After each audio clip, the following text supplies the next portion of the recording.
बिस्मिल्लाहिर्रहमानिर्रहीम। आज हम क्लास 8 की एक्सरसाइज करेंगे, एक्सरसाइज 2.4। 2.4 में भी आप जो है वो स्क्वायर रूट के बारे में पढ़ोगे, square root by prime factorization method और square root by division method. Exercise 2.3 में आप ये दोनों टॉपिक पहले कर चुके हो। Let's start our exercise. Exercise आपके पास है 2.4। 2.4 में अब जो है वो आपने एक्सरसाइज 2.3 में आपने प्राइम फैक्टराइजेशन पढ़ा था, एक सिंपल होल नंबर के बारे में। आपने जो है वो उसके होल नंबर गिवन था, आपने उसकी प्राइम फैक्टराइजेशन से उसके स्क्वायर रूट फाइंड किया था। अब एक्सरसाइज 2.4 में आप स्क्वायर रूट फाइंड करोगे by prime factorization of a common fraction. ठीक है, अब फ्रैक्शन की फॉर्म में आपको क्वेश्चन गिवन होंगे और आपने इसका स्क्वायर रूट फाइंड करना होगा। कॉमन फ्रैक्शन ये आपको गिवन होगी। फ्रैक्शन गिवन है 49/64। अब ये फ्रैक्शन की फॉर्म में आ गई है। अब सेम उसी तरह वही सारा प्रोसेस होगा। आप आगे सिंपल जो है वो होल नंबर का आप जब करते थे, आप मेथड्स का स्क्वायर रूट फाइंड करते थे तो वही आप इसके फैक्टर्स बनाते थे, फिर लास्ट पे स्क्वायर रूट जो है वो फाइंड करने थे। वही सारा मेथड इस पे भी अप्लाई होगा, लेकिन यहाँ क्योंकि कॉमन फ्रैक्शन आपके पास आ गई है तो कॉमन फ्रैक्शन का जो स्क्वायर रूट इक्वल जो है वो इक्वल होता है, वो square root of a common fraction is equal to square root of nominator divided by square root of denominator. Okay, मैं रिपीट कर रही हूँ, square root of a common fraction is equal to square root of nominator divided by square root of denominator. मतलब अगर nominator का आप square root find करोगे और डिनोमिनेटर का स्क्वायर रूट जो है वो आप सेपरेट से फाइंड करोगे। अब मैंने लिखा 49/64 क्योंकि प्राइम फैक्टराइजेशन मेथड है तो सबसे पहले आप इसके प्राइम फैक्टर्स बनाओगे। ओके, ये आपने 49 के प्राइम फैक्टर्स बनाए, 7 7s आर 49 और 7 1s आर 7। सेम उसी तरह आप जो है वो आप 64 के फैक्टर्स बनाओगे। 64 के फैक्टर्स देखें, सबसे पहले स्मॉलेस्ट नंबर से डिवाइड करना स्टार्ट करते हैं। अब ये डायरेक्ट 8 पे भी हो जाता है, लेकिन आपने 8 पे नहीं जाना, स्मॉलेस्ट नंबर से सबसे छोटे नंबर से इसको जो है वो डिवाइड करना स्टार्ट करते हैं। 2 3s are 6, 2 2s are 4, 2 1, 2 6 are 12, then 2 8s are 16, 2 4s are 8 and 2 2s are 4 and 2 1s are 2। ये इसके सारे बन गए फैक्टर्स।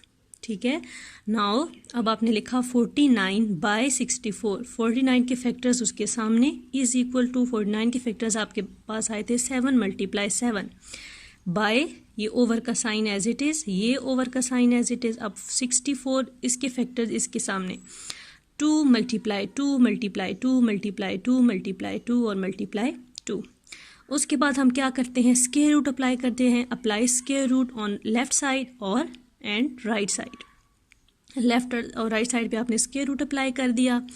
स्क्वायर रूट अप्लाई करने के बाद आप पेयर्स बनाते हैं सेम नंबर्स के। ये 7 का पेयर बन गया, ये आपने इस 2 के पेयर बनाया, ये आपस में दोनों पेयर बन गए और ये आपस में दोनों पेयर बन गए। जब पेयर बने मीन्स आपने इसको एक्सपोनेंट की फॉर्म में लिख दिया, 7 की पावर 2, 2 की पावर 2, 2 की पावर 2 और 2 की पावर 2 शॉर्ट फॉर्म में, एक्सपोनेंट की फॉर्म में, बेस 2 की फॉर्म में लिख दिया। फिर आपने क्या किया, स्क्वायर रूट अलग अलग अप्लाई कर दिया। ये इसके ऊपर स्क्वायर रूट सेपरेट आपने अप्लाई किया, इसके ऊपर सेपरेट अप्लाई कर दिया, इसके ऊपर सेपरेट और इसके ऊपर सेपरेट। ठीक है, फिर मैंने आपको बताया हुआ था कि ये जो स्क्वायर रूट होता है इसकी वैल्यू क्या होती है, 1/2। तो वो वाला 2 और ये 1/2 आपस में क्या हो जाएंगे, दोबारा यहाँ से रिपीट कर रही हूँ। ये जो स्क्वायर रूट होता है ये वाला, इसकी आपके पास वैल्यू होती है 1/2। ओके, तो यहाँ से जब ये 7 का स्क्वायर एज इट इज़ था, मैंने स्क्वायर रूट आगे से हटाया तो मैंने ऊपर इसकी वैल्यू लगा दी 1/2। तो ये वाला 2 और ये 2 आपस में कट हो गए, आंसर आपके पास क्या आ गया, 7। ओके, ये स्क्वायर रूट से कैंसिल हो गया, ये स्क्वायर रूट से कैंसिल हो गया, ये सारे स्क्वायर रूट से कैंसिल हुए तो 7 नीचे आपके पास यहाँ पे रह गया 2, यहाँ पे आपके पास रह गया 2 और इधर रह गया 2। अब 7 एज इट इज़, ठीक है, स्क्वायर रूट ये वाला, और 2 2s are 4 और 4 2s are 8। ये आपके पास इसका आंसर आ गया। जब आपने स्क्वायर रूट फाइंड किया 49/64 तो 49 का स्क्वायर रूट आपके पास आया 7/64 का स्क्वायर रूट आपके पास आ गया 8। ओके, अब आगे जरा क्वेश्चन नंबर 2 देखें इसका। 121/625। ठीक है, 121 के सबसे पहले आप फैक्टर्स फाइंड करोगे। 121 सिर्फ 11 पे डिवाइड होता है। 11 11s आर और 11 1s आर 11। नाउ 625 के जब आप फैक्टर्स फाइंड करोगे, 625 5 से डिवाइड होना जो है वो स्टार्ट होता है, 3 और या 2 पे डिवाइड नहीं होता, तो 5 1s आर 5, 6 यहाँ पे आपके पास ये 12 बन गया, 5 2s आर 10 और यहाँ पे आपके पास 2 बच गया, 5 5s आर 25।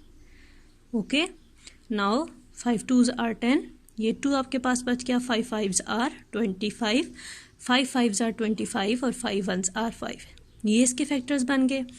अब आपने लिखा 121 डिवाइडेड बाय 625, 121 के फैक्टर्स आपके पास बने 11 मल्टीप्लाई 11, 625 के फैक्टर्स बने 5 मल्टीप्लाई 5 मल्टीप्लाई 5 मल्टीप्लाई 5, ओवर का sign as it is, apply square root on both side, फिर वही अगेन जो है वो प्रोसेस रिपीट हो रहा है। इसके आप पेयर्स बनाओगे, पेयर्स बनाने के बाद इसको स्क्वायर की फॉर्म में लिखोगे और ये स्क्वायर रूट से क्या होता जाएगा, कैंसिल हो जाएगा, यहाँ पे आपके पास 11 रह जाएगा और नीचे 5 मल्टीप्लाई 5, फिर 11 डिवाइडेड बाय 5 मल्टीप्लाई 5 करेंगे तो आंसर आपके पास क्या आ जाएगा, 25।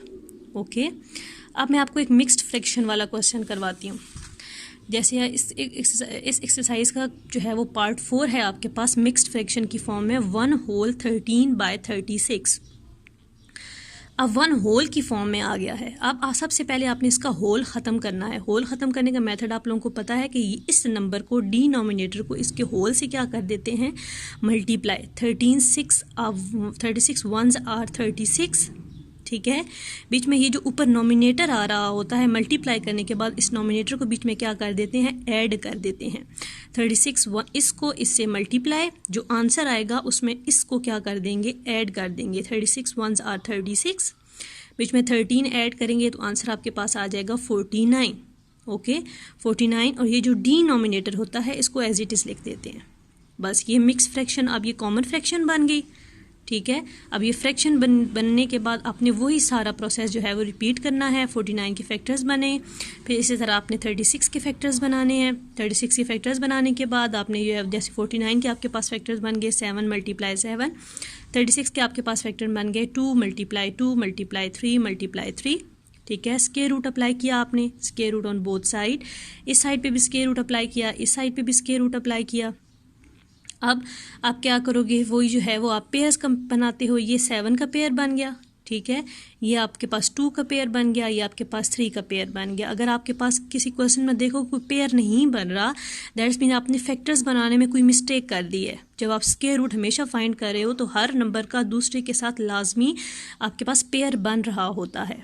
ओके, ये आप देखें 7 का पेयर बन गया। अब उस अगला जो है वो, इससे अगला प्रोसेस आप क्या करोगे, इससे अगला प्रोसेस जो है वो ये देखें। अब सबसे पहले अगला प्रोसेस, ये आपके पास 7 का स्क्वायर आ जाएगा, ठीक है। ऊपर ये आपने स्क्वायर रूट कर दिया। अब ये 2 का स्क्वायर ले लिया, मल्टीप्लाई ये 3 का स्क्वायर, इसके ऊपर आपने जो है वो square root separate separate apply कर दिया। फिर ये स्क्वायर रूट इस स्क्वायर से कैंसिल हो जाएगा, बाकी आपके पास रह जाएगा 7/2 मल्टीप्लाई 3, ठीक है। और 7/6 आपके पास क्या आंसर आ जाएगा, 7/6 आंसर। अगर आप डायरेक्ट चेक करो तो 49 का स्क्वायर रूट आपके पास क्या होता है, 7, और 36 का स्क्वायर रूट क्या होता है, 6। तो वो देखिए वही आपके पास आंसर आ गया 7/6।